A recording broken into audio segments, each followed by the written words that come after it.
भवरोगिणां गुरुवे सर्वलोकानां विषजे भवरोगिणां हृदये सर्वविद्यानां श्रीदक्षिणामूर्तये नमः। श्रीधरस्वामिनं नित्यं बोधकारणमव्ययं भावातीतम् अहं वन्दे सुखज्ञानैकनिर्मलम्। वन्दारुजनमन्दारं वन्देऽन्तनिरन्तरं रामडुगु वंशजं शुद्धं शिवरामाख्यदीक्षितं बृहद्वादित्यसिद्धान्तं पूर्णब्रह्मोपदेशिका श्रीवेङ्कटेश्वर योगीन्द्रं सद्गुरुभ्यो नमो नमः। आत्मानात्ममतीतमनिशं केवलात्मोपदेशिकं श्रीवेमुलरामय्यार्य योगीन्द्रं सद्गुरुभ्यो नमो नमः। चराचरमतीतं च अचलपूर्णोपदेशिका श्रीपूर्णानन्दपुल्लय्यार्य सद्गुरुभ्यो नमो नमः। पूर्णबोधसुधानिधिं पूर्वपुण्यफलप्रदं वेदान्तानन्द सद्गुरुं वेङ्कटरमणार्य गुरुं भजे। पूर्णानन्द पुल्लय्यार्य पुत्ररत्ना महागुरुं विष्णानन्द विभुं देवं कृष्णमूर्ति नमो नमः। परब्रह्मानन्दवर्षिं परापरसमादर्शं ज्ञानाज्ञानतीतानन्द श्री अस्मत्कार्या नमोस्तुते। अस्मद्गुरुसमारम्भं कृष्णसान्दीपमध्यमां श्रीमहाविष्णुपर्यन्तं वन्दे गुरुपरम्परम्। जय सद्गुरु प्रभु महाराज को जय।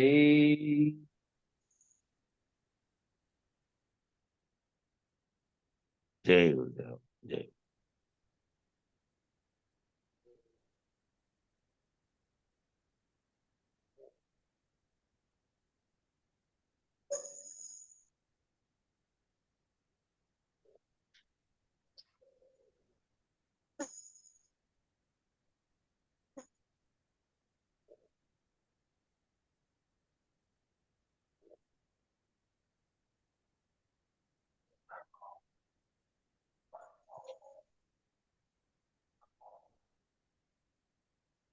పోస్ట్ కూడా పెట్టాను వెంకటేశ్, ఎవరన్నా వస్తే అడ్మిట్ చేస్తాను.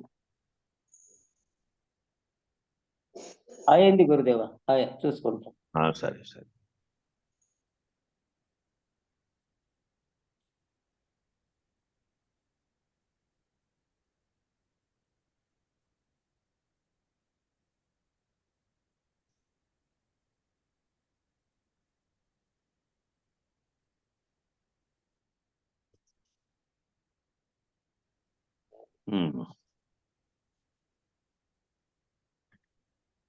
నిన్న అదే బుద్ధి స్థిరత్వం గురించి మనం దాన్ని చర్చిస్తూ అటు వరకు వచ్చింది. బుద్ధి స్థిరం అయితే శాస్త్రవాక్యం ప్రకారం, గురువాక్యం ప్రకారం తెలుసుకుంటూ నిత్యానిత్య వస్తు వివేకాన్ని సంపాదించి గురువాక్యాన్ని వినేసరికి దానిని మీ మీద అప్లై చేసుకుని వైరాగ్యాన్ని సంపాదించాలి అని నిన్న పేరాలో చెప్పాం.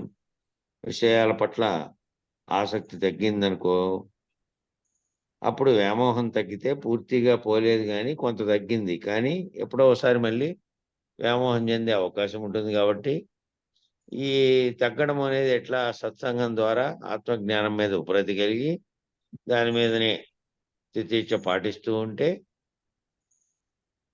అట్లా విషయ సమత్వం వచ్చి ద్వంద్వాలు అనేటువంటివన్నీ తగ్గుకుంటూ వెళ్తాయి ఒక్కటొక్కటిగా. ఏదైనా ఇది అది అని నాకు రెండింటిలో ఏదైనా సరే అనే ద్వంద్వంలో నాకు అది ఇష్టం ఇది లేదు, దీనికి వ్యతిరేకని దానికి అనుకూలం, ఈ రకమైన లేకుండా సర్వసమత్వాన్ని సాధించాలి. అది సాధించాలంటే సహనము త్యాగము ఉండాలి. అది సాధిస్తేనే ఆత్మలక్ష్యంలో బ్రహ్మజ్ఞాన లక్ష్యంలో ఇవన్నీ పాటించాలి అని ఊరికే అనుకోవడం కాదు, నిజంగా అది పాటించేటట్టు ఉండాలి అని ఇక్కడ నిన్నటి పేరాలో అయింది. దానికి ఉదాహరణ చెప్తున్నారు ఇక్కడ.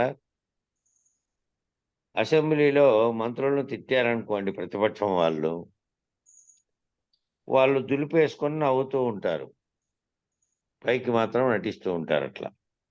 వాళ్ళేమో తిడుతున్నారు. అవతల పార్టీ వాళ్ళు ఇవతల పార్టీ వాళ్ళని తిట్టుకుంటున్నారు. వాళ్ళు దులిపేసుకొని నవ్వుతూ ఉంటారు కానీ లోపల కొత్తలాడుతారు. లోపల కొత్తలాడుతూ ఉంటారు. లోపల తిట్టుకుంటూనే ఉంటారు వాళ్ళని. పైకేమో ఊరికే ఉంటారు. మళ్ళా అవకాశం కోసం చూద్దామని చెప్పి లోపల కొత్తలాడుతూ ఉంటారంట. తిట్టుకుంటా ఉన్నా కూడా అట్లా నవ్వుతూ ఉంటారు. ఒక్కసారి కోపం బయటపడదు. ఒక్కోసారి ఒకటేసారి కోపం ఏం బయటపడదు. వాళ్ళ అవకాశం వచ్చే కోసం తితీర్చ పాటిస్తున్నారు. వాళ్ళు తిట్టని ఏమైనా చేయని అన్నట్టు. కానీ ఆత్మజ్ఞాన లక్ష్యంగా, మోక్ష లక్ష్యంగా పాటించడం లేదు. వాళ్ళేం ఆత్మజ్ఞాన లక్ష్యంతోనూ ఇంకో దాంతోనే కాదు. అవకాశం ఉన్నప్పుడు వీడు వాని మీద వాని పైకి దండెత్తాడు. అవకాశం లేనప్పుడు కేవలం వాడు తిడుతూ ఉన్నా వీడు నవ్వుతూ చాలా ఓర్పుగా ఉన్నట్లు నటిస్తాడు అంతే. అదంతా రాజకీయం కాబట్టి. అంతేగాని వాడు తిట్టామని నవ్వుతూ ఉన్నాడప్ప అంటే ఆత్మజ్ఞానంతోనూ మోక్ష లక్ష్యంగా ఉన్నాడని కాదు. కేవలం ఆ రాజకీయం కొరకు ఆ విధమైనటువంటి నటన చేస్తున్నాడు తప్ప ఆత్మజ్ఞానంతోనూ అట్లా నవ్వుకుంటా ఉండే స్థితిలో అట్లా లేడు. లోపల కొత్తలాడుతుంటుంది. అవకాశం వచ్చినప్పుడు వాడిని చేయాలి ఏదో అనే టైప్లో ఉంటాడు లోపల, పైకి నవ్వుతూ ఉన్నప్పటికీ. కానీ ఆత్మజ్ఞాన లక్ష్యంగా, మోక్ష లక్ష్యంగా పాటించడం లేదు వాడు. బాహ్యంగా ఒక పదవిని కాపాడుకునే లక్ష్యంగా తితీర్చ పాటిస్తున్నాడు. ఒక పదవిని కాపాడుకునే లక్ష్యంగా పాటిస్తున్నాడు తప్ప నిజంగా మనసులోనూ బుద్ధిలోనూ ఆ విధంగా లేదు. మనం కూడా బలవంతంగా తితీర్చ పాటిస్తున్నాం. మనం కూడా ఈ బలవంతంగా తితీర్చ పాటించడము అని అంటే బలవంతంగా పాటిస్తున్నాం. బలవంతుడి దగ్గర తగాదా వచ్చినప్పుడు, ఎవరైనా బలవంతం దగ్గర తగాదా వచ్చిందనుకో, వాడు కొడితే నాకు చేత కాదు వానితో పోరాడేదని ఇక వానితో అనువుగాని సమయంలో కొట్లాట వచ్చిందనుకో, అనువైన సమయంలో వచ్చి నీకెవరైనా నీ పక్కన బలం ఉంటే నువ్వు వాదించైనా లేదంటే వానికి జవాబు చెప్పైనా గొడవ పడైనా ఇది చేస్తున్నావు. నువ్వు ఒక్కడిగా ఉండి నీకు చేత కాకుండా వచ్చి వాడు దండెత్తి వచ్చినప్పుడు ఏం చేస్తావు? తితీర్చ పాటిస్తున్నావు. మౌనంగా ఉండి ఆ ఏమిటి పట్ల వాడు మాట్లాడిన దాని పట్ల, వాని యొక్క దౌర్జన్యం పట్ల నువ్వేమి జవాబు చెప్పకుండా ఓర్పుగా ఉన్నావు. వాడి వల్ల నష్టం వచ్చిందా? వాడితో నెగ్గలేక వాడితో ప్రమాదం అని చెప్పి త్యాగం చేస్తున్నాడు. వాడితో నెగ్గలేక వానితో ఏం నష్టం లే, వాడు అంటే అనుకోనిలే అనే టైప్లో వాని జోలికి పోతే నాకు ఇంకా ప్రమాదం వస్తుందని చెప్పి ఈ వాదించేది ఇవన్నీ త్యాగం చేస్తున్నాడు, వానితో కొట్లాడేది. అయితే ఇదంతా కాదనలేక కానీ పూర్తిగా వదులుకున్నాడా? పూర్తిగా వదులుకోలేదు. కాబట్టి నాకే గనక శక్తి ఉంటే, వాడికంటే నాకే గనక బలం ఉంటే వాడి సంగతి చూసేవాడిని అని లోపల అనుకుంటాడు. నాకు బలం లేదు, ఇంకేం చేస్తావు, అందుకని ఉరికైనా నాకే గనక బలం ఉంటే వానికి అప్పుడే నా తగడాక చూపించిందు అని అంటుంటారు. సేమ్ అదే. బలం లేదు కాబట్టి బలం లేని చోట తితీర్చ పాటించి ఏమీ అనకుండా ఇక అట్లా ప్రవర్తించినావు. లోపల మాత్రమే అనుకుంటున్నావు నాకు బలం ఉంటే వాని సంగతి చూసేది. బయటికి నిగ్రహించినా కూడా మనసులో మాత్రం తితీర్చ బయటికి నిగ్రహించి పాటించినప్పటికీ లోపల మాత్రం అప్పుడు ఏమైందంటే ఆ క్రోధంతో కూడినటువంటి ఆలోచన, ఆ కోపానికి సంబంధించినటువంటి ఆలోచన మనసులో ఉంది కదా లోపల, ఆ క్రోధంతో కూడినటువంటి ఆలోచన మళ్ళీ వాసన అయి, సంస్కారమై, పునర్జన్మకు హేతువై కారణ శరీరంలోకి చేరింది. ఈ ఆలోచన ఏమైందంటే ఆ ఆలోచనే వాసన అయింది, ఆ ఆలోచనే సంస్కారం అయింది. ఆ ఆలోచనే పునర్జన్మకు హేతు అయింది. కారణ శరీరంలోకి చేరింది. నేను చాలా మౌనంగా, ప్రశాంతంగా నేనేమనలేదు. అయిపోయాను. వాడే నా మీద దౌర్జన్యం చేసినా కూడా ప్రశాంతంగా మౌనంగా ఉంటే అన్నా కూడా అదే పద్ధతి ఏదైతే తితీర్చ పాటించావో బయటికి, అదే పద్ధతిని మనసులో కూడా పాటించాలి. మనసులో పాటించి వారు నేనేదో వాడిని మళ్ళా ఏదైనా చేయాలనేటువంటి టైపు కాకుండా, వాడు ద్వేషంతో, వాడు పగతో వాడు ఆ విధంగా ప్రవర్తిస్తున్నాడు. నాకు ఆ విధమైంది లేదు అనేటటువంటి భావన మనసుతో కూడా కూడకపోతే, మనసులో ఏమైతుంది? ఆ కుతకుతలాడేది క్రోధంగా మారుతుంది. ఆ క్రోధమైనటువంటి కోపంతో కూడిన ఆలోచన మళ్ళీ వాడిని ఏదైనా చేయాలని చెప్పి భావన ఏర్పడుతుంది. మళ్ళీ అది వాసనై, సంస్కారమై, పునర్జన్మకు హేతువై, మళ్ళీ కర్మ బాహ్యంగా చేసినప్పటికీ, మనసులో చేసినప్పటికీ అది కర్మ ఫలితాన్ని ఇస్తుంది. కాబట్టి పునర్జన్మకు కారణమై కారణ శరీరంలోకి చేరిందది. ఈ విధంగా మనం అన్ని సాధనలు బలవంతంగా చేస్తున్నాం ఇప్పటికే. కాకపోతే ఆత్మజ్ఞాన లక్ష్యంగా చేయట్లేదు. మనం బాహ్యంగా ఏర్పడేటివన్నీ మనం గూడా ఏదో సమయానుకూలంగా, ఆ సమయానికి ఆ విధంగాను అనే పద్ధతిలో చేస్తున్నాం తప్ప, ఎప్పటికీ గూడా ఏం చేసినా, ఏ ఆలోచనొచ్చినా ఆత్మజ్ఞాన లక్ష్యంగా చేయట్లేదు. ఆ లక్ష్యంగా చేసేటట్లయితే, ఈ పాత అలవాటు ఎప్పటికైనా మంచిదే కనుక, మీ కుటుంబంలో ఎవరైనా సరే మీకు కోపం తెప్పిస్తే, వాళ్ళు గురువులన్నమాట. వాళ్ళని గురువులు చూసినట్టు చూడండి అని లేదు. చెప్తున్నాడు. కుటుంబంలో ఒకవేళ కోపం ఈడ తెప్పించిన ఈడొక పాయింట్ హ్మ్. స్థూలము తగులబెట్టబడినను హ్మ్. సూక్ష్మాకారణ శరీరములు ఆత్మను అంటిపెట్టుకొని ఉండుటచే తిరిగి పునర్జన్మకు కారణమగుచున్నది. హ్మ్. హ్మ్. అవును. ఇది వాసనగా మారితే, ఇది మా వాసనగా మారేది మనసులోనే గాబట్టి, ఈ మనసు, బుద్ధి నిర్ణయాత్మకంగా ఉండి మనసులో చెలరేగినటువంటి క్రోధంగా ఉంటుంది గాబట్టి, వాసనామయమై దాన్ని అంటిపెట్టుకొని మళ్ళీ కారణాన్ని తీసుకొస్తోంది. ఆ కారణమే కర్మ ఫలితంగా మళ్ళీ జన్మని తీసుకొస్తోంది అనే దాన్ని మీరు చెప్పిండేది సరిపోయింది దాన్ని. ఆ విధంగా ఇవన్నీ బయటికి బాహ్యంగా చేయడమే గాక, మనస్సులో గూడా ఆత్మజ్ఞాన లక్ష్యంగానే చేయాలి. చేస్తే ఆ లక్ష్యంగా చేసేటట్టయితే, ఈ పాత అలవాటు ఎప్పటికైనా మంచిదే ఇది. ఈ విధంగా తితిక్ష పాటించేది కేవలం బాహ్యంగా గాక, ఇక మళ్ళీ ఇంట్లోకొచ్చినారనుకో, ఇంట్లోకొస్తే ఇంట్లో వాళ్ళు నేనేమన్నా గాని వాళ్ళు పడింటారులే అనే పద్ధతిలో మళ్ళీ ఇక్కడ కూడా చేయకూడదు. కాబట్టి ఏం చెప్తున్నానంటే సేమ్ ఆడ ఎవరో వాటి నాకు బలం లేదు కాబట్టి ఏం చేయలేక ఊరికే వచ్చావే. దాన్ని అట్లా చేయకుండా ముందు నువ్వు శాంతంగా అలవాటు కావాలి అంటే మనసులో గూడా, బయట మనసులో గూడా చెప్తున్నాననమాట. మీ కుటుంబంలో ఎవరైనా సరే మీకు కోపం తెప్పిస్తే వాళ్ళు నీకు గురువులన్నమాట. వాళ్ళు ఈ విషయంలో గురువులట. తితీక్ష పాటించడానికి, శమధమాలు పాటించడానికి వాళ్ళు నీకు పరీక్ష పెడుతున్నారు కాబట్టి, వాళ్ళు నీకు పరీక్ష పెట్టినట్లు. ఇంట్లో వాళ్ళు నీకు కోపం తెచ్చేటట్టు అయ్యిందనుకో. అయితే అప్పుడు నీకు పరీక్ష పెట్టినట్టు. నువ్వేం చేయాలి ఇంగంటే, వెంటనే ఇంట్లో వాళ్ళ మీదయితే వెంటనే లేస్తారు గదా!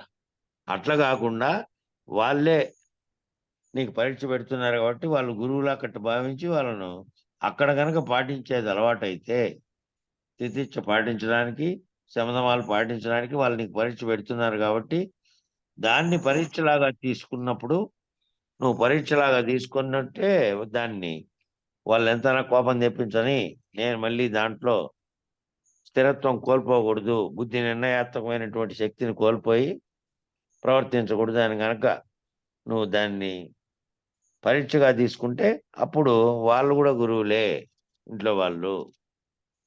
ఈ శమధమాదుల్ని ఇక్కడ ఆచరిస్తే ఇది అలవాటు పడేది. ఇక్కడ ఆచరించి ఇంట్లో అలవాటు పడితే బాహ్యంలో కూడా బయట ప్రపంచంలో కూడా ఏది ఏ విధంగా ఎట్లా పడితే అట్లా ప్రవర్తించకుండా నీకు అలవాటైపోతుంది మనస్సు. ఇక్కడ అలవాటైంది అనుకో, ఇక్కడ వాళ్ళు గురువులా కట్ట నాకు పరీక్ష పెడతాన్నారు అనుకున్నారనుకో, అప్పుడు బాహ్యంగాను అంతరంగాను మనసులో బుద్ధి స్థిరత్వం ఏర్పడిపోతుంది. వివేక వైరాగ్యాలు రెండూ వచ్చిన తర్వాత అప్పుడు సమాధి షట్కం పాటించాలి. వివేకము వైరాగ్యము రెండు. వైరాగ్యం వచ్చిండేవానికి స్థిరత్వం ఏర్పడడానికి, ఎందుకంటే దేని పట్ల ఆపేక్ష ఎప్పుడైతే ఉంటుందో ఇష్టము అయిష్టము, అయిష్టం పట్ల క్రోధం వస్తుంది, ఇష్టం పట్ల ఆనందం వస్తుంది. కాబట్టి ఇవన్నీ సమంగా చూసేటువంటి పరిస్థితి వచ్చి వైరాగ్యంగా ఉంటాడో అన్నిటి పట్ల, అవి ఎవరికైతే వివేకం ఉందో ఆ రెండు వచ్చిన తర్వాత అప్పుడు సమాధి షట్కం పాటించాలి. సమాధి షట్కం అనేది అప్పుడు పాటించాలి. ఆ వివేక వైరాగ్యవంతుడైన వాడు పాటిస్తాడు. అప్పుడు బుద్ధి యోగంలో బుద్ధి నిశ్చలమైంది. అప్పుడు బుద్ధి యోగంలో బుద్ధి నిశ్చలమైన స్థితిలో ఉంది. శాస్త్రదృష్టం గురోర్వాక్యం తృతీయం ఆత్మనిశ్చయం అని శృతి చెప్పారు ఇక్కడ. శాస్త్రదృష్టం గురోర్వాక్యం తృతీయం ఆత్మనిశ్చయం. మొదట శాస్త్రాన్ని దర్శించడం, శాస్త్రదృష్టం అంటే శాస్త్రాన్ని దర్శించడం, మళ్ళీ గురువాక్యంతో దాన్ని అవగాహన చేసుకోవడం, మళ్ళీ తృతీయం మూడోది ఆత్మనిశ్చయంగా ఉండడం. బుద్ధి యొక్క నిశ్చల స్థితే ఆత్మనిశ్చయం. బుద్ధి నిశ్చలంగా ఉండే స్థితే ఆత్మనిశ్చయం. చతుర్థం సంశయచ్ఛేదం. ఇక్కడ మూడు ముందు చెప్పింది కదా, శాస్త్రదృష్టం గురోర్వాక్యం తృతీయం ఆత్మనిశ్చయం అని. ఇంకా మళ్ళీ నాలుగోది చెప్తున్నాడు, చతుర్థం సంశయచ్ఛేదం. నాలుగోది ఏమైపోవాలి? ఇంక ఈ మూడు తెలిసిన తర్వాత సంశయాలన్నీ పటాపంచలైపోయే స్థితి ఉండాలి. సంశయచ్ఛేదం, ఇంకా సంశయాలు లేనటువంటి నిస్సంశయముగా అయిపోవాలి. ఒకటొకటిగా అర్థం చేసుకుంటూ అవగాహన చేసుకుంటూ సందేహరహితమైతేనే భ్రాంతిరహితం కూడా అవుతుంది. అట్లా నాలుగో అంశం ఏమిటి? మొదటి అంశం శాస్త్రాన్ని దర్శించడం, రెండోది గురువాక్యాన్ని పాటించడం, దాన్ని అవగాహన చేసుకోవడం, తృతీయంగా ఆత్మనిశ్చయంగా ఉండడం, నాలుగోది చతుర్థము సంశయచ్ఛేదం. సంశయాలన్నీ తొలగిపోయినటువంటి స్థితిలో బుద్ధి నిశ్చల స్థితికి రావడం. బుద్ధి నిశ్చలంగా ఉంటే ఇంకా ఏ అనుమానాలు ఉండవు. బుద్ధి నిశ్చలంగా ఆ స్థితికి వస్తే ఇంక ఏ అనుమానాలు ఉండవు. కానీ సాధన దశలో కొన్ని ఉంటాయి. సాధన దశలో సాధకుడుగా ఉన్నాడు కాబట్టి కొన్ని ఉంటాయి. ఆ ఉండేటివి తీర్చుకోవాలనే కదా. ఈ సత్సంగంలో కలిసినప్పుడు ఏమవుతుంది, తాను వెలిపించకపోయినా తనలాంటి సందేహమే ఇంకొకరికి కూడా ఉంటుంది. ఇంకా వేరే వాళ్ళకి సందేహాలు లేవు కదా అనుకోవడానికి ఏం లేదు.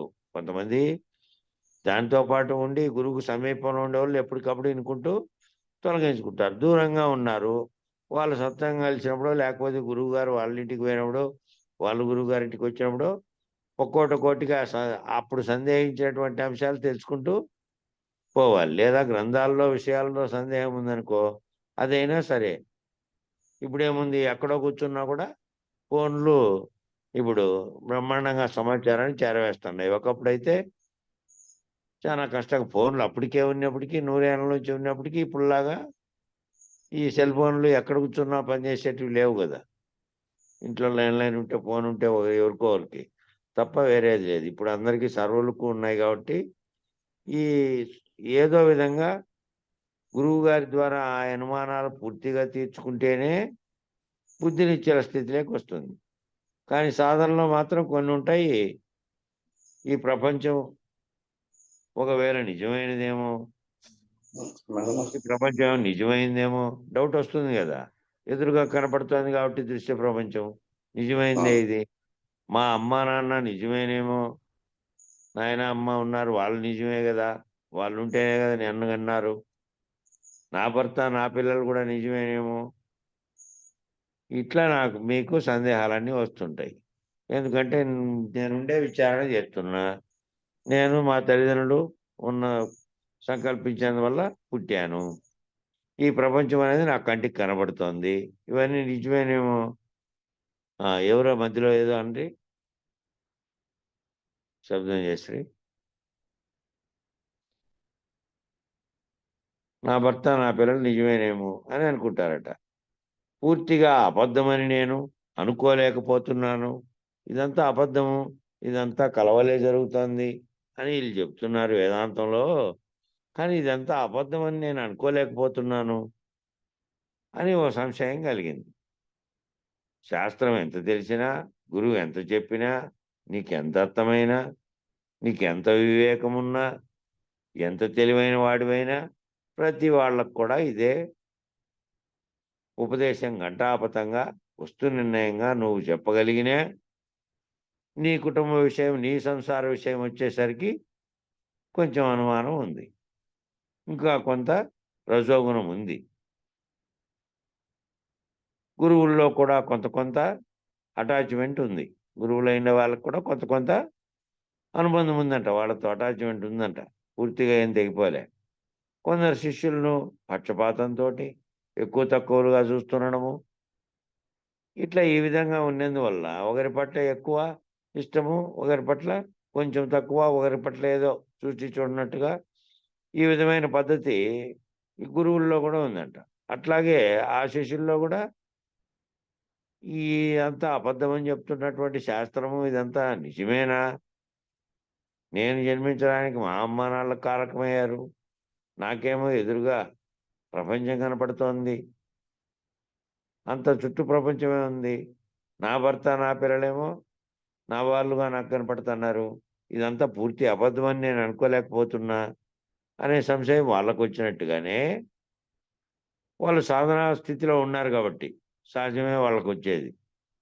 ఈ శాస్త్రం తెలిసి గురువు ఎంత చెప్పినా, ఎంత అర్థమైనా కూడా నీకు వివేకమున్నా, నువ్వే మళ్ళా ఉపన్యాసాలిచ్చినా, నువ్వే మళ్ళా ప్రతి వాళ్ళకు చెప్తానే, ఉపదేశం ఘంటాపథంగా చెప్తానే, వస్తు నిర్ణయంగా నువ్వు అన్నీ చూపించి చెప్పగలిగినా, మళ్ళా నీ ఇంట్లో నీ సంసారం అనే విషయాలకొచ్చేసరికి కదులుతోంది. మళ్ళా చెలించి కొంచెం ఎక్కడో ఉండేటువంటి ఆ కొంచెము ఏమవుతోందంటే రజోగుణం కొంత భాగంగా ఉండి లోపల ఉంది. ఆ విధంగా చేస్తున్నావు. కేవలం నువ్వు సాధకుడుగా నువ్వొగనివే గాదు, గురువులు కూడా చేస్తున్నారు అంటున్నాడిక్కడ. గురువుల్లో కూడా కొంత సర్వసమానత్వం అనేది లేకుండా కొందరి పట్ల ఎక్కువ అటాచ్‌మెంట్ ఉండడం, కొందరి పట్ల తనకి ఎక్కువ ఇష్టంగా ఉండడం, అట్లా ఎక్కువ తక్కువలు కొంతమంది చేస్తున్నారు. అట్లా చేయకూడదు. అందరి పట్ల సమానంగా చేస్తుంటే ఒకడు తెలివైనోడుంటాడు, బుద్ధి వివేకంతో ఉంటాడు. వాడు సులభంగా చెప్పింది అవగాహన కలుగుతా ఉంటాడు గూడా. ఇంకోడేమవుతుందంటే నిదానం అవుతుంది. ఆయన యొక్క ఆహ్, పు జన్మ సంస్కారాల ప్రకారము తను చదువుకొండే చదువు ప్రకారము కొంచెం నిదానస్థంగా ఆలోచనలు ఎక్కువ లేనటువంటి స్థితిలో ఉన్నాడనుకో, ఆయనకు కూడా అర్థమైతుంది. ఎప్పటికి కొంచెం నిదానం అయితుంది అంతే వేగంగా వచ్చేవానికి. ఇక కొంతమేమో ఆర్థిక సంపన్నులుగా ఉండి అన్నీ సమకూర్చి అన్ని సేవలు చేయగలిగేటువంటి స్తోమతలలో ఉండేవాళ్ళు కొందరుంటారు. కొందరు స్తోమత లేనోళ్ళుంటారు. ఏ విధంగాన్నా నీ శిష్యులు నువ్వు చెప్పడం సర్వసమత్వంగా పోతుంటే, సర్వసమత్వంగా భావిస్తుంటే, ఉన్నవాని లేనివాడు లేదంటే ఏ విధంగానన్నా ఉండని ఇంకా. వాడు మన దగ్గరికి ఆశ్రయించిన తర్వాత మనము చెప్పే బాధ్యత మనది కాబట్టి, మనము తేడా చూపని విధంగా ఉండాలి. పక్షపాతంగా ఉండకూడదు. ఎక్కువ తక్కువలుగా చూస్తే ఈ మాదిరిగా గనక చూస్తే అట్లా సంశయచ్ఛేదం అవ్వలేదు. ఈ మాదిరిగా ఎందుకయింది అంటే సంశయచ్ఛేదం అవ్వలేదు. ఇంకా సంశయాలున్నాయి. ఇంగా సంశయాలుండే పరిస్థితుల్లో ఉంటేనే ఈ విధంగా కొంతమంది చేస్తూ ఉంటారు. మళ్ళా జగత్తు దగ్గరికి, కుటుంబం దగ్గరికి, శిష్యుల దగ్గరికి వచ్చేటప్పటికి కూడా తాను సర్వసమత్వ స్థితిలోనే ఉండాలి. లేకపోతే ఈ విధంగా అయితది. పూర్తిగా బ్రహ్మసత్యం, జగన్మిథ్య అవ్వలేదు. ఆ స్థాయికి చేరుకున్నవాడు మళ్ళీ వ్యావహారిక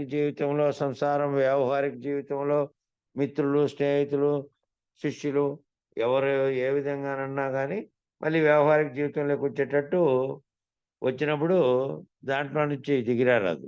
మాట వరుసకు మాట్లాడిస్తానే భావంలో సమానత్వం అనేది ఉండాలి.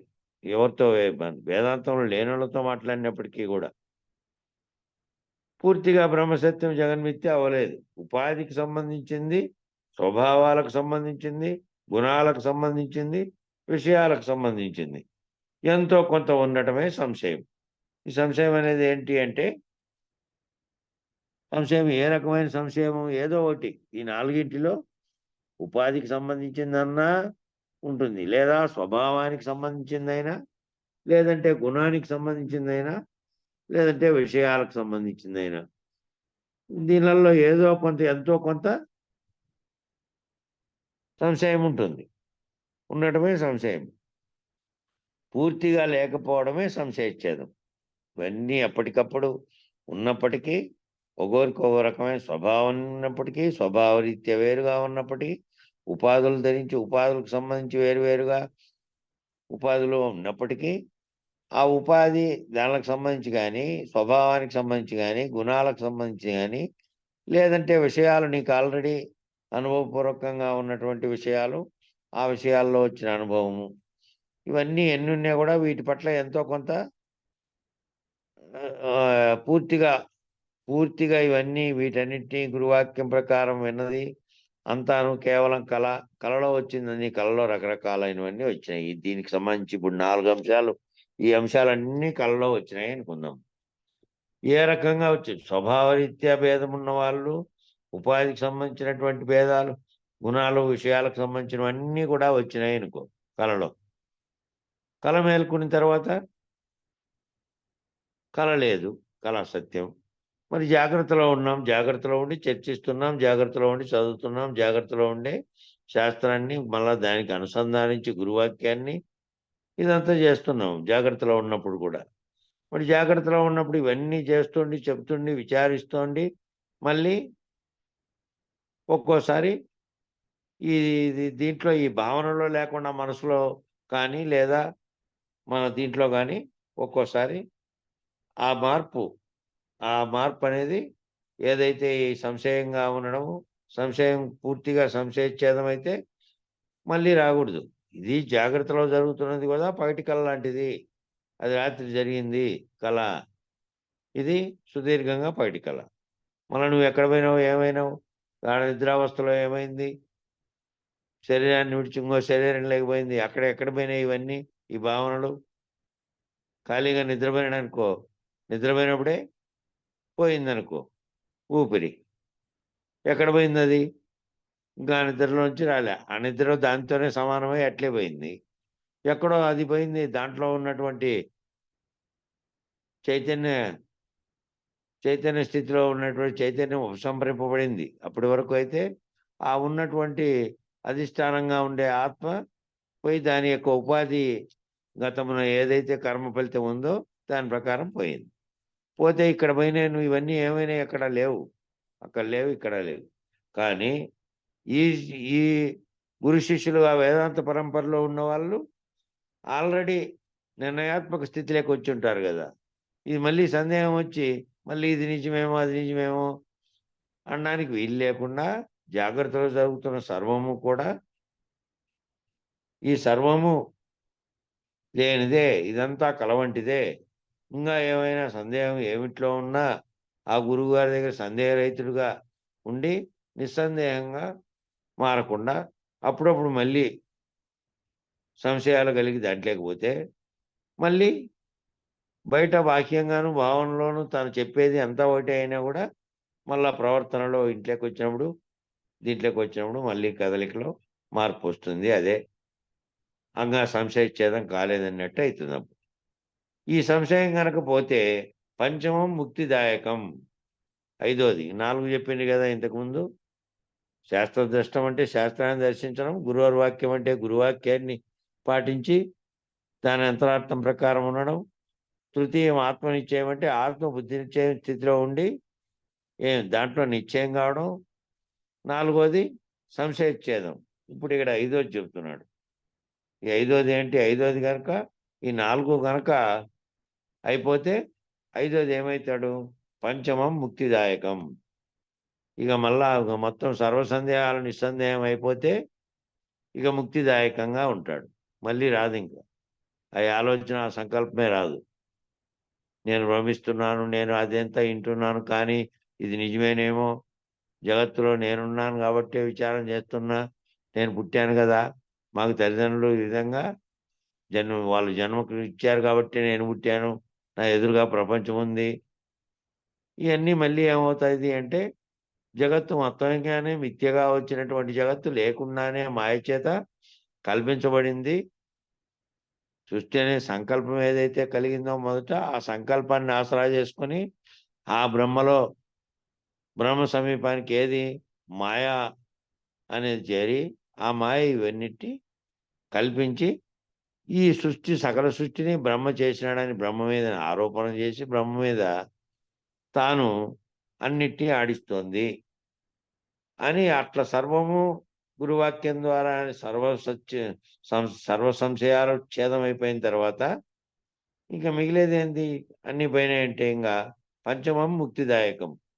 ఇంకా 5వ స్టెప్లో మోక్షము ముక్తి. ఈ విధంగా సంపత్తి గలవాడే యోగాభ్యాసంతో, లేదంటే ఇంద్రియముల సహాయం లేకనే జ్ఞాననేత్రము నందు సర్వము గ్రహించగలిగినటువంటి వాడేమో యోగాల్లో చేయగలిగిండేవాడు.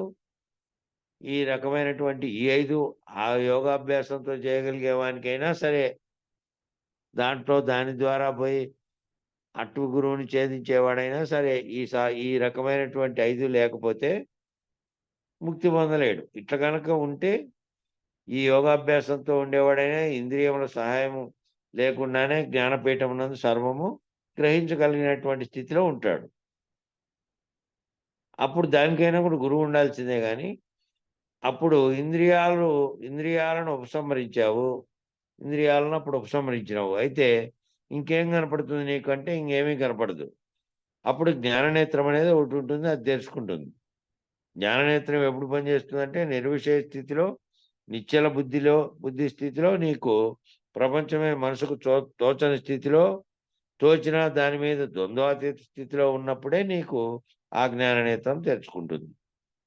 జ్ఞాననేత్రం ఎప్పుడు తెలుసుకుంటుంది? ఇంకా ఇంద్రియాలన్నింటినీ ఉపసంహరించుకొని బాకీ ఇంద్రియాలను వాటితో పనిచేస్తున్నటువంటి లోపల మనసులో ఉన్నటువంటి దానిని కూడా ఉపసంహరించుకొని సర్వసమత్వం అనే భావనతో ఉండి మళ్ళీ నిర్విషయ స్థితిలో జ్ఞాననేత్రం ఎప్పుడు తెలుసుకుంటుంది అంటే నిర్విషయ స్థితిలో, నిశ్చల బుద్ధి స్థితిలో, విషయాలు ఏవి కూడా మనసులోకి వచ్చి అవి కదిలించకుండా మళ్ళీ పూర్వానుభవాలకు తీసుకుపోకుండా ఉండేటువంటి స్థితిలో, నిర్విషయ స్థితిలో ఉంటే, నిశ్చల బుద్ధి స్థితిలో ఉంటే, నిశ్చల బుద్ధితో ఈ స్థిరత్వం ఏర్పడి ఈ చెప్పిన గురువాక్యం పట్ల సంశయఛేదం జరిగి ఏమీ లేదు, ఇంకా ఇదంతా కేవలం మాయ చేత కలలో వచ్చినట్టు నేను ఏ విధంగా కలగంటున్నానో, కలలోకి మేల్కొంటే ఇదంతా ఎట్లా లేదో, ఈ సర్వ జగత్ అనేది జగత్తుగా పంచభూతాలుగా కనపడుతున్నటువంటి భౌతికంగా కళ్ళెదురుగా ఉంది కాబట్టి ఇదంతా కూడా సమిష్టిలో మాయ చేత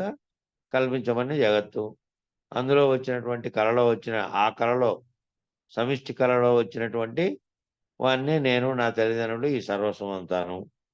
ఈ విధమైనటువంటి నిశ్చల బుద్ధి స్థితిలో నీకు ప్రపంచమే మనసుకి తోచని స్థితిలో, ప్రపంచం అంటేనే ఇది లేనిదేను అనేటువంటి తోచకుండా అయిపోయే స్థితిలో, తోచినా కూడా ఒకవేళ ప్రపంచం తోచినా దాని మీద ద్వంద్వాతీత స్థితిలో, ఒకవేళ ప్రపంచం తోచినా కూడా దాని మీద ఈ ఇష్టంగా ఓసారి, అయిష్టంగా ఓసారి, సుఖంగా ఉంటే ఓసారి, దుఃఖంగా ఉంటే ఓ రకము, ఇష్టము ఉంటే ఓ రకము, అయిష్టం ఉంటే ఓ రకము, ఇట్లా కాకుండా ద్వంద్వాతీత స్థితిలో ఉంటే అంతా సమానమే. ఏ విధంగా ఉన్నా కూడా సమాన స్థితి. ఇది లేనిదే కాబట్టి ఈ కలిగినటువంటి దుఃఖము ఓసారి ఉంటుంది, ఆనందం ఓసారి ఉంటుంది, కష్టము, నష్టము, ఇవన్నీ కూడా ద్వంద్వాలన్నీ కూడా ఈ ద్వంద్వాలన్నీ లేనివే. ఈ ద్వంద్వాలు ఓసారి ఉంటాయి, ఓసారి అట్టుంది, ఓసారి ఇటు ఉంటుంది, ఈ టైప్ ఉంది. కాబట్టి ద్వంద్వాతీత స్థితిలో నీవు ఉన్నప్పుడు, అన్నిటినీ సర్వసమత్వంగా భరించగలిగినప్పుడు, అప్పుడు ఆ జ్ఞాననేత్రం యొక్క స్థితిలో ఏం చేస్తుంది? జ్ఞాననేత్రం తెరుచుకుంటుంది. ఈ విధంగా అన్నిటి మీద ద్వంద్వాతీత స్థితిలో ఉన్నప్పుడే నీకు ఆ జ్ఞాననేత్రం తెచ్చుకొని అప్పుడు ఆ జ్ఞాననేత్రం ముందు మళ్ళా అక్కడ ప్రపంచం కనపడుతుంది. మళ్ళా జ్ఞాననేత్రంలో కూడా ప్రపంచం కనపడుతుంది కానీ ప్రపంచం అక్కడా కనపడుతుంది కానీ ఇన్ఫెక్టెడ్గా ఉంటాడు.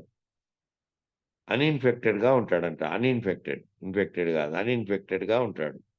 అంటే ఆ జ్ఞాననేత్రం తెచ్చుకున్నప్పుడు మళ్ళీ అక్కడా కూడా ఈ ప్రపంచ భావన వచ్చినప్పటికీ, కేవలం భావనారూపకంగా వచ్చినప్పటికీ, ప్రపంచం అక్కడా కనపడినప్పటికీ జ్ఞానంలో అన్ఇన్ఫెక్టెడ్ అంటే దానితో ఏమాత్రము ప్రభావితం కానటువంటి, అన్ఇన్ఫెక్టెడ్ అంటే ప్రభావితం కాని స్థితిలో ఉంటాడు.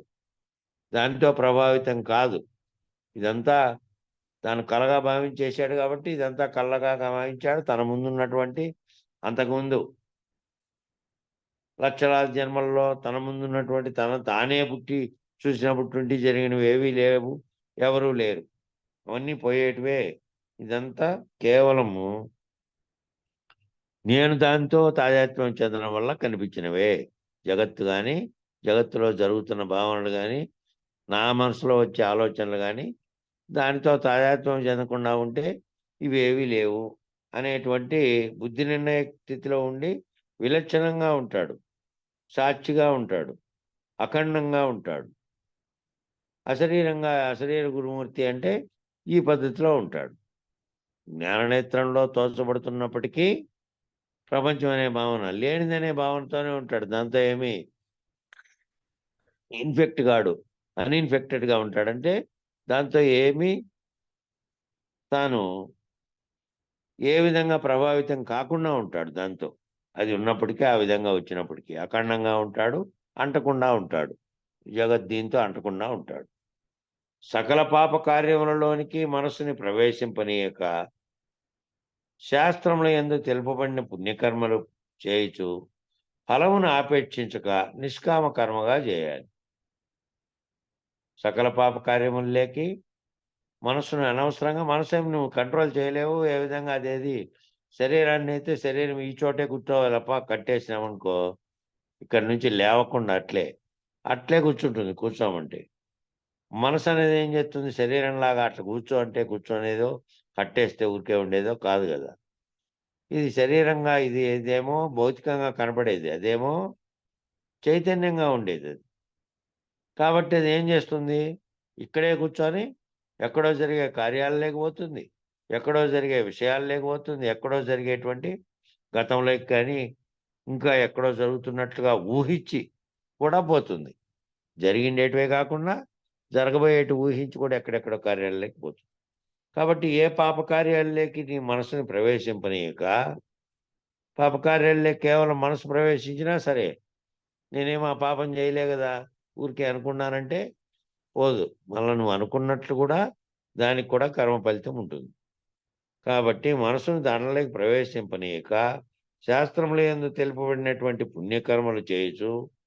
ఏ శాస్త్రాల్లో ఏవైతే నువ్వు ఉత్తమంగా పోయి జీవించాలంటే నువ్వు ఏం చేయాలి నైనా, నువ్వు పుణ్యం చేయాలంటే ఏం చేయాలి అనేటువంటి వాటినే ఎప్పుడైనా చేస్తూ మళ్ళా దాని మీద ఫలాపేక్ష కాదు, ఫలమును ఆపేక్షించక అది చేసేది మళ్ళీ నాకు ఇది చేస్తే పోయి ఈరోజు ఆ అష్టోత్తర శతనామావళి చదివించి స్వామివారికి 108 రూపాయలు కట్టి ముడుపు ఆటికి పోయి వద్దాం, వస్తే నాకు మళ్ళా ఏంటో అప్పులు తీర్పాలనో లేకపోతే ఇంకోటి జరగాలనో ఫలాన్ని ఆపేక్షించకూడదు. మళ్ళా ఆ చేసేది ఏదో నిష్పాక్షికంగా ఫలమును ఆపేక్షించక నిష్కామ కర్మగా చేయాలి.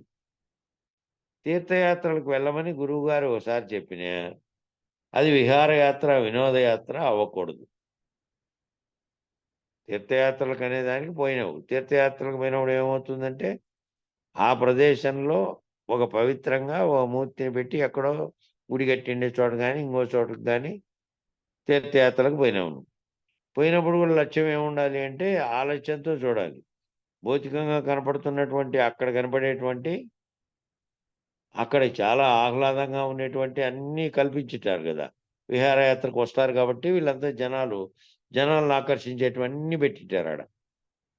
ఎక్కడన్నా చూసుకోండి అక్కడ ముఖ్యమైన పుణ్యక్షేత్రం లేకపోతే ముఖ్యమైన ఉన్నాయి అనుకో రకరకాలైనటువంటివి అన్నీ పెట్టింటారు. ఇక మళ్ళీ అదంతా అక్కడ వాటి పట్ల స్పందించినావంటే అది విహారయాత్ర, వినోదయాత్ర అవుతుంది. అది పుణ్యం కోసం చేసిన యాత్ర కానీ, లేదంటే నీ మనసులో భావాల్లో స్థిరీకరింపజేసుకోవడానికి ఏదైతే ఉందో ఆ దేవుడనే భావన కనపడుతున్నప్పటికీ, ఊరికే కనపడేకి వాళ్ళు ప్రతిష్ఠించింది అయినప్పటికీ, నువ్వు ఏ లక్ష్యంతో చేయగలుగుతున్నావు? పుణ్యం అనే లక్ష్యంతో చేస్తున్నావు. పుణ్యం వస్తుందా? దానివల్ల వస్తుంది రాదంటే మంచి పనులు చేస్తేనే వస్తుంది. లేకపోతే ఏం రాదు. కానీ అక్కడ ఏమవుతుందంటే వినోద విహార యాత్ర అయిపోతుంది. అక్కడ ఉన్నటువంటి దాన్ని బట్టి.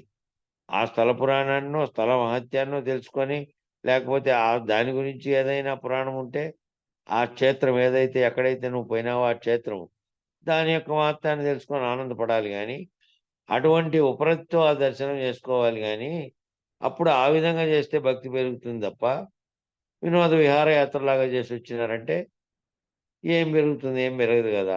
ఒక స్టెప్పులో భక్తి కూడా ఉండాలి గదా! ఒక స్టెప్పులో భక్తి కూడా ఉంది. ఆ ఒక్కొక్క స్టెప్పు ఎక్కుకుంటా వచ్చే దాంట్లో మొదటి స్టెప్ భక్తిదే అయింది. నీకు భక్తి అనే భావన లేకపోతే నువ్వు ఆ గుళ్ళోకి కూడా ఎళ్ళవు. కాబట్టి మొదటి స్టెప్ అక్కడ పడింది. తర్వాత స్టెప్పులుగా ఇవన్నీ వచ్చినాయి విచారణాపరంగా. కాబట్టి తర్వాత కదా జ్ఞానము. ఆ భక్తి అనే స్టెప్ పడిన తర్వాతనే కదా మళ్ళీ జ్ఞానం. ఫలమును ఆపేక్షించకుండా చేయాలి. సత్కర్మాచరణ చేయాలి. ఏ ఫలాన్ని ఆపేక్షించకుండానే చేయాలి సత్కర్మాచరణ. అట్లా చేసినప్పుడే ఫలమును ఆపేక్షిస్తే మళ్ళీ అది కోరికైతుంది. కాబట్టి జపతపాలు చేయాలి, సత్యవ్రతం పాటించాలి, మౌనవ్రతం పాటించాలి, నిష్కామకంగా యజ్ఞయాగాదులు కూడా చేసుకోవచ్చు కావాలంటే. పూజలు, పునస్కారాలు, యజ్ఞయాగాదులన్నీ కూడా నిష్కామంగా చేయాలి. కోరికలతో కాకుండా లోక కళ్యాణం కోసం ఏదైనా చేయవచ్చు. ఇవన్నీ ఉపరతి కిందకే వస్తాయి. ఫలమును ఆపేక్షించక భగవంతునికి అర్పణ చేయడము మెయిన్. ముఖ్యమైనది ఏంటంటే ఫలమును ఆపేక్షించకుండా అర్పణ చేయడమే ముఖ్యమైనది. ఫలమును ఆపేక్షించకుండా ఉండడము చేయగలిగితే మంచిదే. ఒక్కొక్కళ్ళు ఫలాన్ని ఆపేక్షించకూడదు అనుకున్నా కొంత లోపల కదలిక వచ్చి ఆ ఫలాన్ని ఆస్వాదిస్తారు. లోపల అంతరంగంలో ఒక కదలిక జరుగుతూ ఉంటుంది. బయటికి ఏమీ అనుకోకపోయినప్పటికీ లోపల ఆ విధమైనటువంటి చలనం వచ్చి ఆ ఫలాన్ని ఆస్వాదిస్తారు. అప్పుడు భక్తులనే వాళ్ళు పరమాత్మకు అర్పణ చేయాలి. భక్తులనే వాళ్ళు ఏం చేయాలంటే ఆ పరమాత్మకు అర్పణ చేయాలి ఏం చేసినా. మళ్ళా ఫలితంగా ఆపేక్షించేదనేది ఉండకూడదు. సత్సంగం చేస్తున్నటువంటి శిష్యులు ఏం చేయాలి? వాళ్ళేమో భక్తులుగా ఉన్న వాళ్ళేమో వాళ్ళు జ్ఞానస్థితిలోకి రాలేదు కాబట్టి వాళ్ళు చెప్పింది ఏదో తెచ్చి ఆ పరమాత్మకు అర్పించడం అనే భావంతో వాళ్ళు చేయాలి. సత్సంగం చేసే శిష్యులు ఏం చేయాలంటే ఆ పరమాత్మకు ఏ విధంగా అర్పణ చేస్తావో అదే విధంగా గురువుకు అర్పణ చేయాలి. ఆ గురువుకి ఏదైనా గాని అర్పణ చేసి నీ మనసు, బుద్ధి, చిత్తం అంతా చేయమని తనుమనధనములు. అంటే అట్లనే అర్పణ చేసేసి సర్వము భక్తిగా ఉండేవాడు పరమాత్మను ఏ విధంగా భావిస్తున్నాడో అట్లా సత్సంగంలో ఉండే శిష్యులంతా గురువుకు అర్పణ చేసి ఆపేక్షించకుండా ఉంటే మంచిదే. ఏది ఆపేక్షించి నాకు తెలుసుకునే వరకే తెలుసుకునేది ఏదైతే గురువు చెప్పాడో అది తెలిస్తే చాలు అనేది మాత్రమే ఆపేక్షించాలి. నేను గురువుని మొక్కుకున్నా ఈరోజు ఏమైనా రేపు మేలు జరిగితే బాగుండు, మొన్నాడు ఏదైనా నాకు లాభం జరిగితే బాగుండు అనేటువంటి ఆలోచన ఆపేక్ష లేకుండా నువ్వు కేవలం సందేహరహితుడివై జ్ఞానం పొందడానికి మాత్రమే అది చేస్తున్నాననే భావనతో ఉండాలి గాని, ఇక ఏ రకమైన ఆపేక్ష ఉండకూడదు.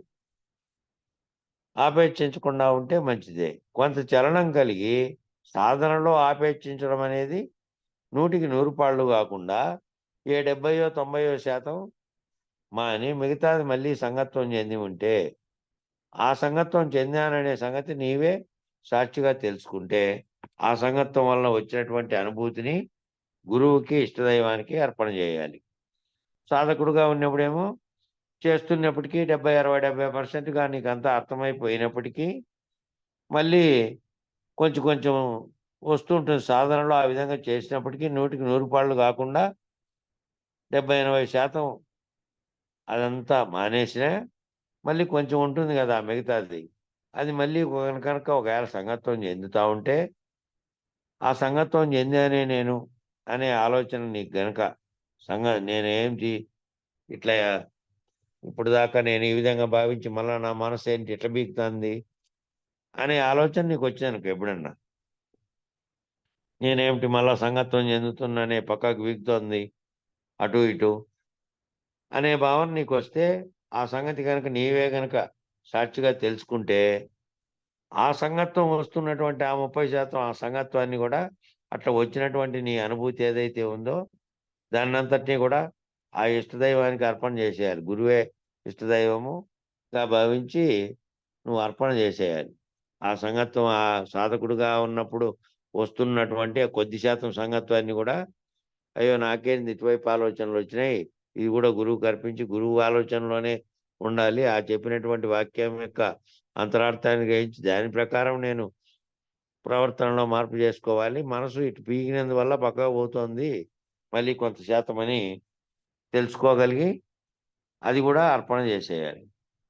మరింత కర్తృత్వ, భోక్తృత్వ, అభిమాన, ఫలాకాంక్ష కాకుండా మళ్ళా కర్తృత్వము నేనే చేస్తున్నానని నేననే భావన, భోక్తృత్వం అంటే నేను చేసినా కాబట్టి నాకు ఉపయోగం, లాభం వస్తుంది అనే ఫలకాంక్ష కలగకుండా అర్పణ చేయాలి. నేను కర్తగా నేనే పెట్టాను ఇది, నేనే అర్పించినాను, నేనే స్వామికి ఇచ్చిన అని మళ్ళా దానివల్ల నాకు ఫలాంది రావాలని కోరుకోకుండా, దాని పట్ల దాని యొక్క ఫలితం యొక్క కాంక్ష లేకుండా అర్పణ చేయాలి. అప్పుడప్పుడు ఏమవుతాం, పడిపోతాం. అప్పుడప్పుడు పడిపోతామండి. పడిపోవడం అంటే కింద పడిపోవడం కాదు. అప్పుడప్పుడు నిర్ణయాత్మకమైనటువంటి ఆ స్థితిలో ఉండకుండా చలనం కలిగి పడతాము అని. అప్పుడేమనుకోవాలి, గురుదేవా అని గురువుకి అర్పణ చేస్తూ ఉండాలి. ఆ విధమైన భావన వచ్చింది అనుకో, మొదట ఆలోచనలో ఏ విధమైనటువంటి చలనం ఏంది జరిగినా గురుదేవా అనేది అనుకోవాలట. అని గురువుకి అర్పణ చేస్తూ ఉండాలి. ఎప్పుడెప్పుడో మనకి వచ్చిన కదలిక జరుగుతూనే ఉంటుంది కదా నిరంతరం. ఇంకా కాసేపు ఇది జరిగినా అది గంట సేపు భావనలో, ఆ భావన కాసేపు కూడా పెట్టుకున్నావు. మళ్ళీ మామూలుగా నీ వ్యవహారంలో పనుల్లోకి జగత్తు లేకపోతానే ఏదో ఒక చలనం కలుగుతుంది. ఏ విషయం చలనం కలిగినప్పటికీ, ఏ విషయంలో నువ్వు ఈ విధంగా నేను ఆలోచించానే, ఈ విధంగా పక్కకు కదిలానే అనే ఆలోచన రాగానే ఆ రకమైనది తెలిస్తానే వెంటనే గురుదేవా అని స్మరించుకుంటే, గురువాక్యాన్ని స్మరించుకుంటే అప్పుడు ఈ పక్కకు మీకేటువంటి రకరకాల చలనాలు రావు. అవి గురువుకు అర్పణ చేస్తూ ఉండాలి. అలా కర్తృత్వ భావం వచ్చినప్పుడల్లా గురుదేవా అని గురువుకు అర్పించాలంట. ఆ కర్తృత్వ భావాన్ని వదులుకోవడానికి. భోక్తృ భావం వచ్చినప్పుడు ఆ భోక్తగా నువ్వు భోగిస్తున్నావు. నీకు ఫలాపేక్ష, ఒకవేళ ఫలాపేక్ష లేకుండా నువ్వు చేసినప్పటికీ ఫలితం వచ్చింది అనుకో. నువ్వు అనుభవించడానికి అనుకూలమైనటువంటి ఫలితం వచ్చింది. ఆ భోక్తగా భోగిస్తున్నటువంటి భోక్త భావం కలిగినప్పుడు కూడా గురుదేవా అని గురువుకి అర్పించేయాలి. ఏదో నేను చేసింటే నా కర్తవ్య ఫలితంగా ఇది వచ్చింది, నేను కర్తగా ఉన్నందువల్లనే నాకే వచ్చింది, నాదే ఇది అనే భావంతో కాదు. నీకు ఆ విధమైన ఫలితం వచ్చింది, నీకు ఉత్తమ ఫలితాలు వచ్చాయి. నువ్వేదో ఒక పని చేసినావు, ఆ పని చేసింటే నీకు మంచి లాభం వచ్చింది, లేదంటే నష్టము వచ్చింది. రెండు వస్తాయి, లాభం రావచ్చు, నష్టం రావచ్చు. కాబట్టి కర్తభావం ఏర్పడినప్పుడు నువ్వు కనుక దైవానికో గురువుకో అర్పణ చేసావనుకో, నాది కాదు భారం ఇది అని, మళ్ళా ఫలితం వచ్చినప్పుడు నష్టం వచ్చినా కృంగిపోకుండా ఉండాలి. అదంతా గురువేచ్ఛ, గురువు గారి ఇష్టం ప్రకారం జరిగింది, నాదేమీ లేదు అనే టైప్లో భోక్త భావం వచ్చినప్పుడు కూడా ఇదంతా గురువు గారు ఇచ్చినటువంటి ఫలము నాకు ఇచ్చినాడు, నేను దాన్ని స్వీకరించి దాన్ని అనుభవిస్తున్నా తప్ప నేను కర్తగా నేను భోక్తగా కాదు. ఫలించినప్పుడు అనుకూలంగా ఫలించినప్పుడైనా సరే, వ్యతిరేకంగా ఫలించినప్పుడైనా సరే, వచ్చిన ఫలితాన్ని భోక్త భావాన్ని లేదా కర్తభావాన్ని రెండింటినీ కూడా అర్పణ చేయమంటున్నాడు, గురువుకు అర్పించేసేయమంటున్నాడు. అభిమానం కలిగినప్పుడు కూడా గురువుకు అర్పించాలి.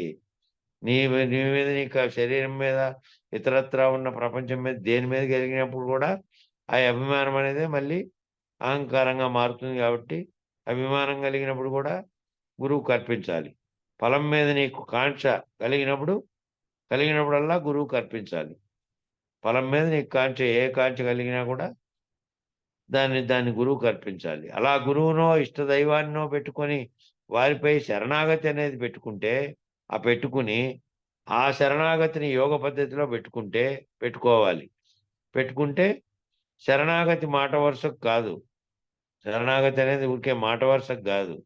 శరణాగతి అనేది స్థూలం కాదు. శరణాగతి అంటే ఇట్లా వంగి పూర్తిగా సాష్టాంగ నమస్కారం చేశాము, శరీరం అంతా బోర్లా పడుకుంది ఇటు నుంచి ఆడదాకా. ఆ శరణాగతి అనేది స్థూలంగా చేసేది కాదు. ఆ బోర్ల పూర్తిగా పడుకొని సాష్టాంగ నమస్కారం ఏదైతే చేసుకుంటామో అది కాదు శరణాగతి. కాళ్ళు పట్టుకోవడం కాదు. కాళ్ళు పట్టుకొని శరణాగతి కాకుండా, శరణాగతి అనేది గురుసేవ బాహ్యంగా చేసేది కాదు. అది చేసినప్పటికీ ఏదో పోయినప్పుడు ముక్కుతున్నావు కాబట్టి గురువును గౌరవించి భక్తితో పాదాలను ముక్కున్నావు. కానీ శరణాగతి అనేది సర్వస్వ శరణాగతి. మొత్తం శరణాగతి అనేది భావంతో సహా తను ఒకటే కాకుండా తనుతో చేసే పని ఇది. కాళ్ళు పట్టుకోవడం, ముక్కోవడం అనేది. తను మనధనములని 3 రకాలు చెప్పాడు కాబట్టి మొత్తం శరణాగతి అనేది మనసు యొక్క సూక్ష్మ స్థితిలో మనసుని గురువును ఇంటా వెంట జంట పెట్టుకోవడమే శరణాగతి యొక్క యోగం.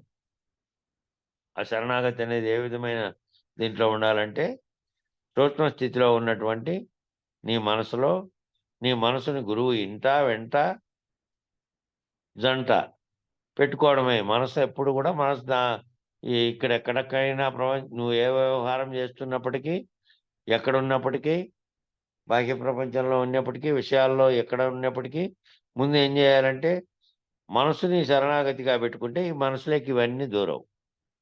అవన్నీ దూరకుండా గురువు అనేది శరణాగతిగా పెట్టుకొని చేస్తేనే ఆ యోగం అనేది ఫలిస్తుంది. శరణాగతి కూడా ఒక యోగమే. శరణాగతి చేయడం కూడా ఒక యోగమే. కేవలం యోగాసనాల్లో కూర్చొని అట్లా చేయకుండా ఈ మనసునే శరణాగతిగా పెట్టుకొని చేసేది కూడా ఒక యోగమే. ఆ శరణాగతి యోగంలో ఆ యోగాభ్యాసాన్ని ఒక 6 నెలలకో, సంవత్సరానికో, ఏడాదికో, 2 ఏళ్లకో, 10 ఏళ్లకో, 12 ఏళ్లకో కాక తరువాత ఈ జన్మంతా కూడా పనిచేస్తూనే ఉండాలి. శరణాగతి ఎట్లుండాలంటే ఏదో 1 సంవత్సరం, 2 ఏళ్ళు, 3 ఏళ్ళు, 4 ఏళ్ళు అర్థమయ్యేదాకా 10 ఏళ్ళు అన్నీ తెలిసిపోయిన తర్వాత అన్నట్టు కాదు. ఆ శరణాగతి ఎట్లుండాలంటే ఆ గురువు ఉన్నా లేకపోయినా గురువు గారు ఉన్నప్పుడు లేనప్పుడు కూడా ఒకే విధమైనటువంటి జన్మంతా కూడా నీ జన్మ ఉండే వరకు ఆ శరణాగతి అట్లే ఉండాలి. అట్లుంటేనే అది పనిచేస్తూనే ఉండాలి. అప్రయత్నంగా ఉండాలి. నీ ప్రయత్నం చేత కాదు, అప్రయత్నంగానే నీకు ఆ శరణాగతి ఉండాలి జీవితాంతం. ఉంటే అది శరణాగతి యోగం అవుతుంది. అది కూడా ఒక యోగమే అవుతుంది ఆ శరణాగతి కూడా. ఇంకా అప్పుడు ఎప్పుడు నీ భావనలేకే రాదు, ఇంకా వేరేటివి రాకుండా ఇంకా ఎప్పుడు జీవితాంతము ఇక ఒకసారి గురువాక్యం వచ్చి గురువు ఉన్నా లేకపోయినా దాంతో ఆ స్థితిలో నువ్వు ఉన్నప్పుడు నీ భావనలో ఎప్పుడు అదే మెదులుతూ ఉండాలి. శ్లోకం చెప్పారు ఇక్కడ. కామః క్రోధచ్చ లోభచ్చ దేహే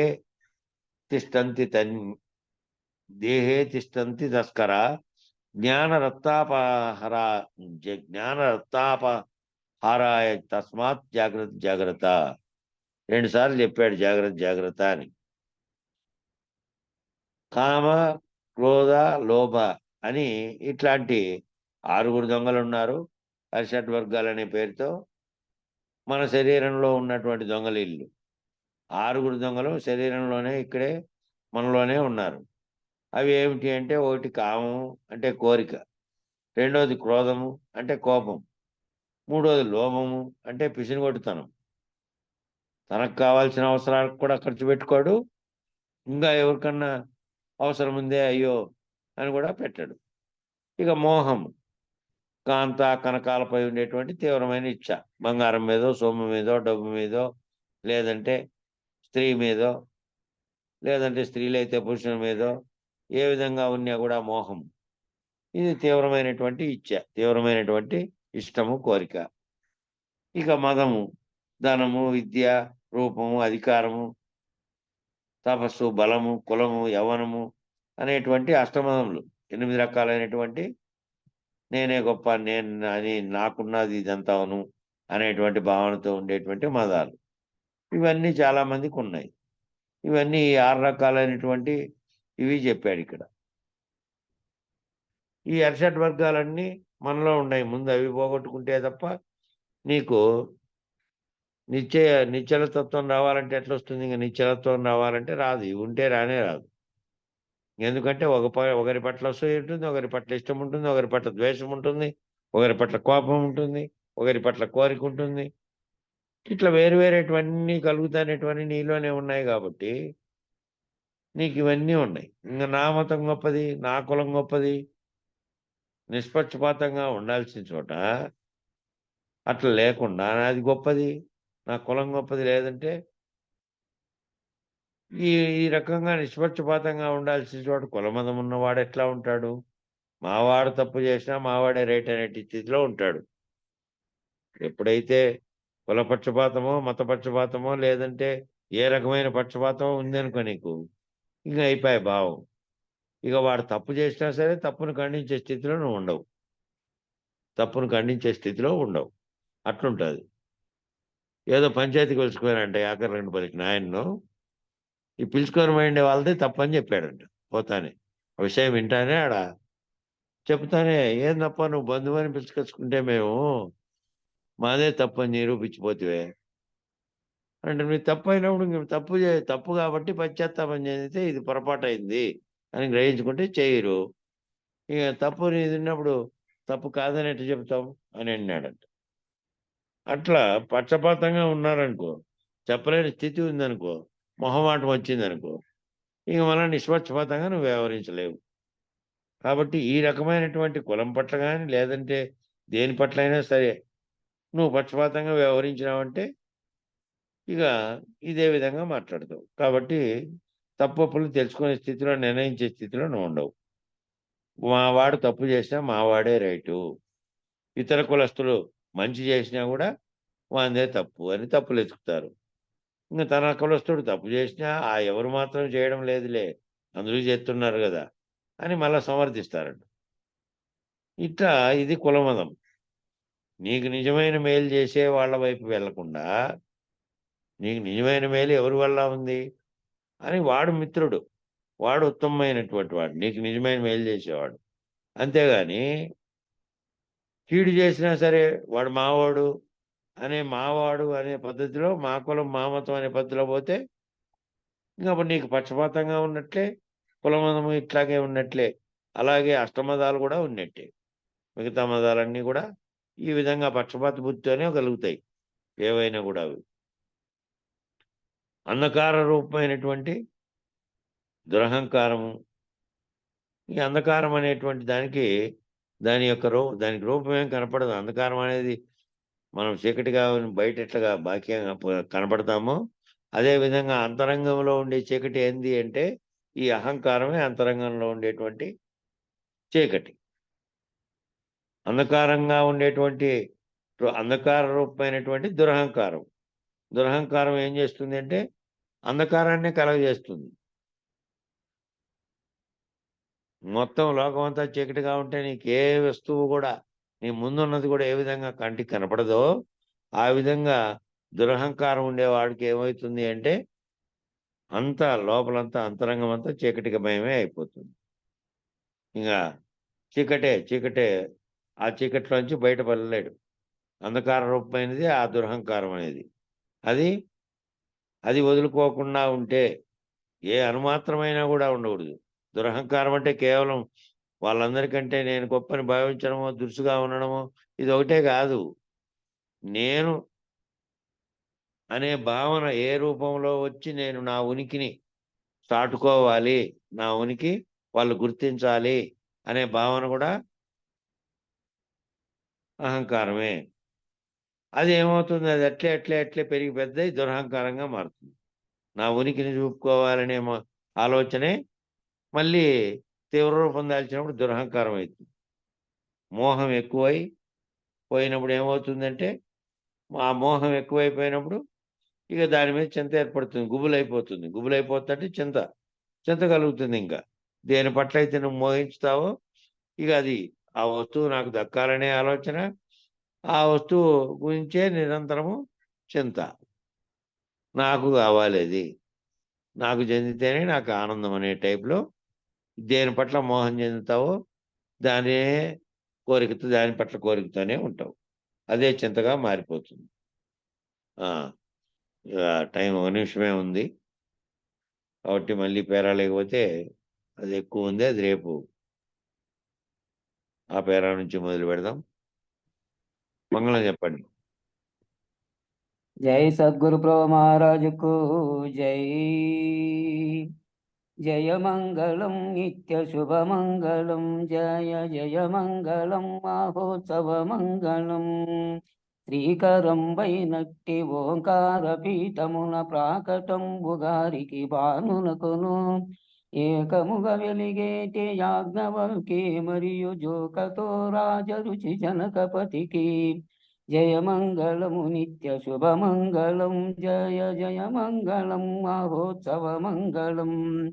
శుద్ధ తత్వజ్ఞుడౌ శుకయోగికి నిత్య సద్ధర్మమాతుడౌ సాందీపునకు సిద్ధముగ పూర్ణుడౌ శ్రీకృష్ణమూర్తికి భక్తికతో అర్జున ఉద్ధవులకు జయ మంగళము నిత్య శుభమంగళం, జయతు జయ మంగళం మహోత్సవ మంగళం. శ్రీమించు వెలిగేటి శ్రీధర స్వామికి దీవించు శివరామ దీక్షుతులకు కామితార్థములిచ్చు గణ అప్ప బ్రహ్మకు వేమారు శ్రీ సీతారాములకును జయ మంగళము నిత్య శుభమంగళం, జయతు జయ మంగళం మహోత్సవ మంగళం. పరిపూర్ణ బోధను ప్రకటపరచిన ఎట్టి వర భాగవత కృష్ణ గురునకిపుడు నిరతంబు పరతత్వ మెరిగించు పీల్కాణ వర లక్ష్మణ ప్రభు చరణములకు జయ మంగళం నిత్య శుభమంగళం, జయతు జయ మంగళం మహోత్సవ మంగళం. గురుతుగా ఓంకార గురుపీఠ సిద్ధాంత పరమతత్వార్థము భక్తులకును కరుణతో బోధించి కడదేర్చునటువంటి వర వెంకటేశ్వర గురునకిపుడు జయ మంగళము నిత్య శుభమంగళం, జయతు జయ మంగళం మహోత్సవ మంగళం. భూమ అచలాంబాని భువిలోన బోధించు పామరత్వము జిమ్మి ప్రేమ నీలి కామిదాకములిచ్చి గడదేర్చునటువంటి వేమారు వేముల రామయ్యకు జయ మంగళము నిత్య శుభమంగళం, జయ జయ మంగళం మహోత్సవ మంగళం. ఎల్లకాలమునందు ఎడతెగని బ్రహ్మంబు తెల్లముగ శిష్యులకు తేటపరచి యుల్లమూరంజల్ల కల్లయరుకను మాన్పు పల్లపోతుల పుల్ల యారులకును జయ మంగళం నిత్య శుభమంగళం, జయతు జయ మంగళం మహోత్సవ మంగళం. వేద వేదాతీత వేద్యమౌ గురుబోధ వేమారు శిష్యుల కిరిగించియు వేదనలు బాపితామోదంబు చేకూర్చు వేదాంత వెంకటరమణయ్యకు జయ మంగళము నిత్య శుభమంగళం, జయతు జయ మంగళం మహోత్సవ మంగళం. నీకు మూలముగాక నాకు మూలము లేక ఏకను లోకలోకములల్ల ఏకముగను ప్రాకటంబైనట్టి పరిపూర్ణ బ్రహ్మమును జోకతో తెలుపు గురు పీఠమునకు జయ మంగళము నిత్య శుభమంగళం, జయ జయ మంగళం మహోత్సవ మంగళం. జై సద్గురు ప్రభు మహారాజుకు జై. జై శ్రీ వెంకటాంబ సమేత శ్రీ పూర్ణానంద పుల్లయ్యారు సద్గురు ప్రభు మహారాజుకు జై. జై శ్రీ వేదాంతానంద వెంకటరమణార సద్గురు ప్రభు మహారాజుకు జై. జై విష్ణానంద కృష్ణమూర్తార సద్గురు ప్రభు మహారాజుకు జై. జై జ్ఞానాజ్ఞానతీత అశ్వత్థార సద్గురు ప్రభు మహారాజుకు జై. జై విరహితానంద వెంకటదాసార సద్గురు ప్రభు మహారాజుకు జై. ఇందుగల గురు భక్త మండలికు జై. జై సాధు సత్పురుషులకు జై. సర్వం సద్గురు చరణారవిందార్పణమస్తు. ఓం శాంతి శాంతి శాంతి. నమస్తే.